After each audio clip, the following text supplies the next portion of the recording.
अस्सलाम वालेकुम students.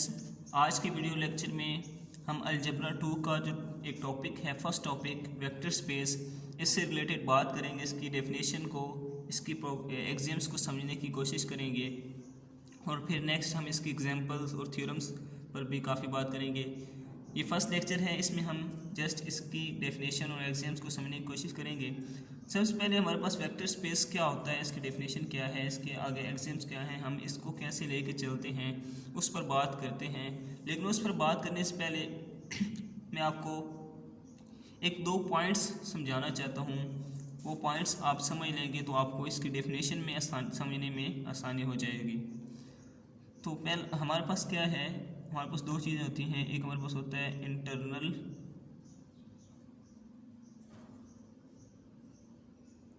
Composition and second thing हमारे पास होती है एक्सटर्नल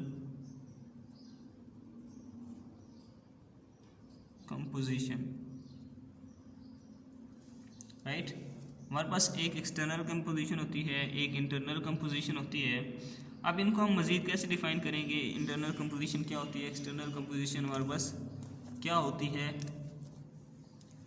अगर let we have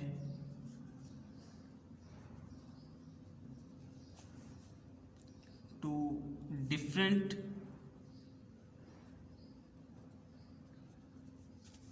sets A and B.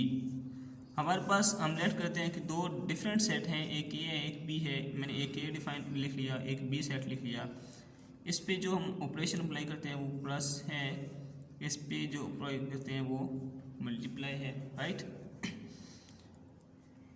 अब अगर मैं इस ए में से कोई से दो एलिमेंट लेता हूँ, let's suppose alpha and beta, और उन पर मैं ऑपरेशन अप्लाई करता हूँ ये वाला प्लस, तो इन दो एलिमेंट लिए ए में से, उन पे ये वाला ऑपरेशन अप्लाई कर दिया, उनका जो आंसर आएगा लेट्स सपोज गैमा, वो आंसर भी अगर इस ए में से ही बिलोंग करता है तो इस पूरे प्रोसीजर को हम कहते हैं इंटरनल कंपोजिशन।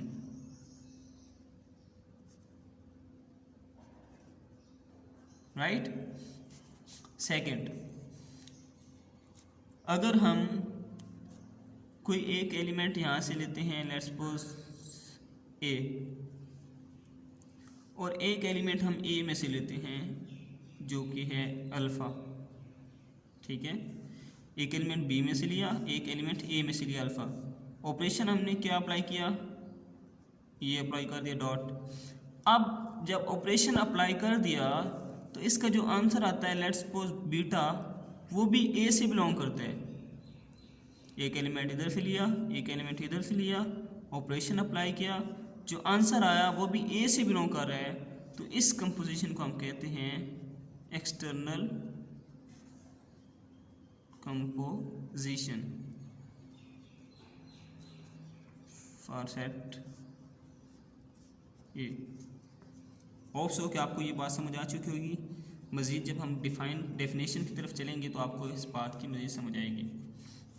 अब हम बात करते हैं डेफिनेशन की कि हमारे पास बेसिकली वेक्टर स्पेस होता क्या है। राइट,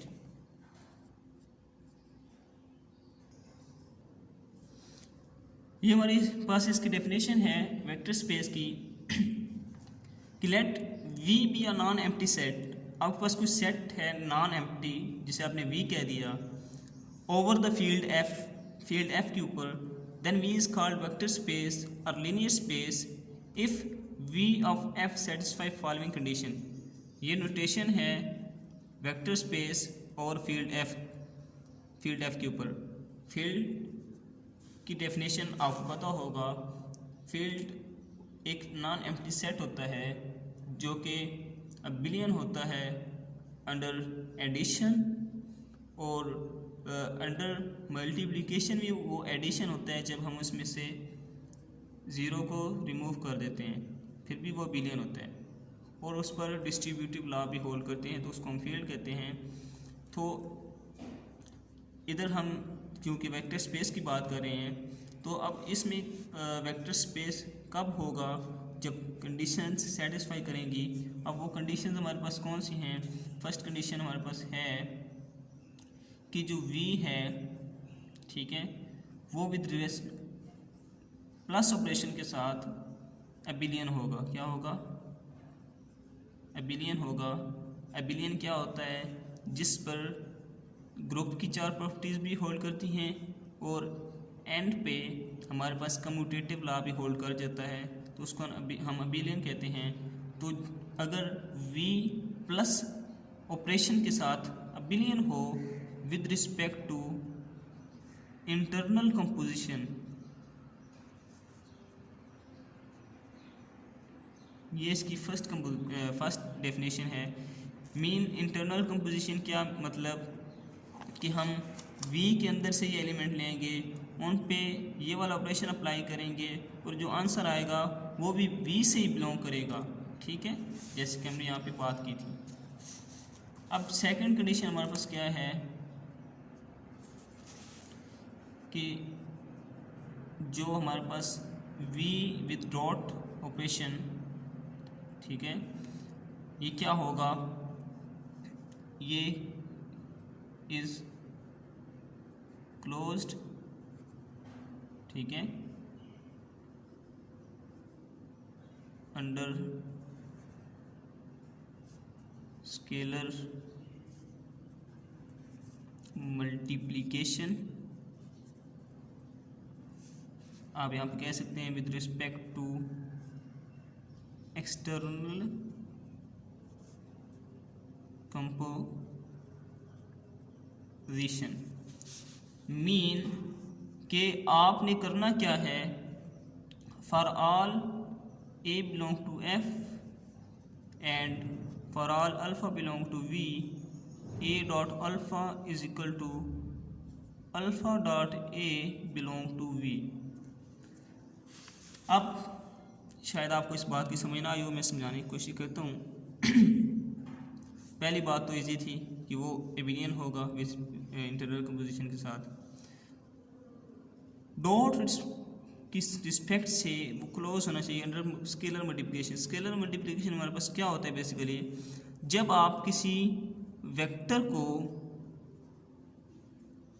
और स्केलर को मल्टीप्लाई करते हैं तो इसको हम कहते हैं स्केलर मल्टीप्लिकेशन, ठीक है।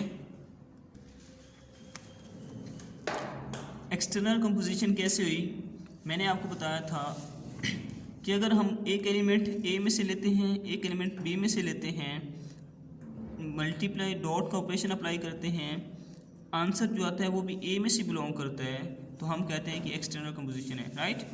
तो इसी तरह अब हमने क्या किया, एक एलिमेंट फील्ड में से लिया, एक एलिमेंट हमने वी में से लिया, जब उनका डॉट प्रोडक्ट हमने लिया तो जो आंसर है वो किस से बिलोंग कर गया, वी से बिलोंग कर गया। तो ये इसलिए इसको हमने क्या कहा, एक्सटर्नल कंपोजिशन। आपने जस्ट यहाँ पे जो चीज़ याद रखनी है वो ये है कि जब आप किसी एक स्केलर एलिमेंट लेते हैं और एक वेक्टर एलिमेंट लेते हैं, उनका जो डॉट प्रोडक्ट आप अप्लाई करते हैं उसके पास जो आंसर आता है वो भी वेक्टर होना चाहिए, वी में से बिलोंग करना चाहिए। ये इसकी सेकंड कंडीशन है, ठीक है।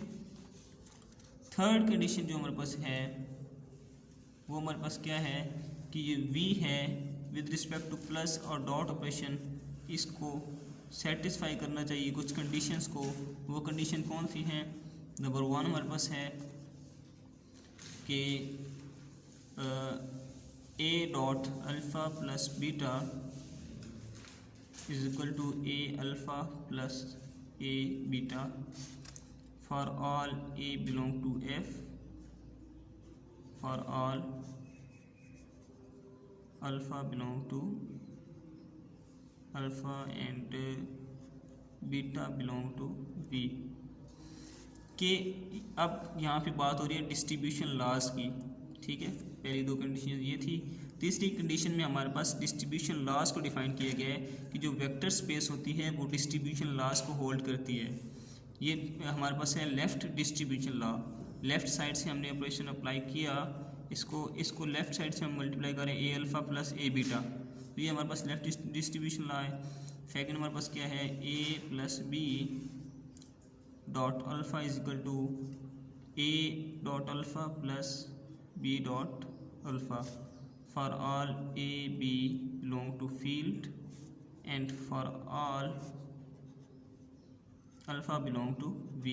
ये हमारे पास है right distribution law, right side से हमने अप्लाई किया, राइट। थर्ड हमारे पास इसमें क्या है कि commutative law,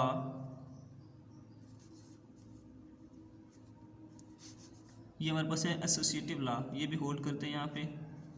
mean a dot b alpha is equal to a b dot alpha, right. इसमें भी हमारे पास सेम है कि जो ए बी हैं वो बिलोंग करेंगे फील्ड से और अल्फ़ा जो है ये बिलोंग करेगा वी से, right. And the last one is कि जब आप वन को अल्फ़ा से मल्टी डॉट प्रोडक्ट करते हैं इसका, तो अगेन अल्फ़ा आता है for all one belong to field f and for all alpha belong to v. अगर आपको कोई भी क्वेश्चन या कोई भी क्वेश्चन एग्जांपल दी जाती है और आप उस पर ये वाली कंडीशन सेटिस्फाई करवा लेते हैं, तो आप कह सकते हैं कि वो वेक्टर स्पेस है। अगर उस पर कोई एक भी कंडीशन सेटिस्फाई नहीं करती, then you can say that it is not a vector space. तो ये हमारे पास थी वेक्टर स्पेस की डेफिनेशन, उसकी हमने कंडीशंस को देखा। अब नेक्स्ट वीडियो लेक्चर में हम इसकी एग्जांपल को समझेंगे, जिससे हमारी बात वाज़ेह और क्लियर हो जाएगी और हमारे लिए इसको समझना मज़ीद आसान हो जाएगा। अगर आपको इस लेक्चर से रिलेटेड कोई इशू हो, then you can ask in comment section. Allah हाफिज़।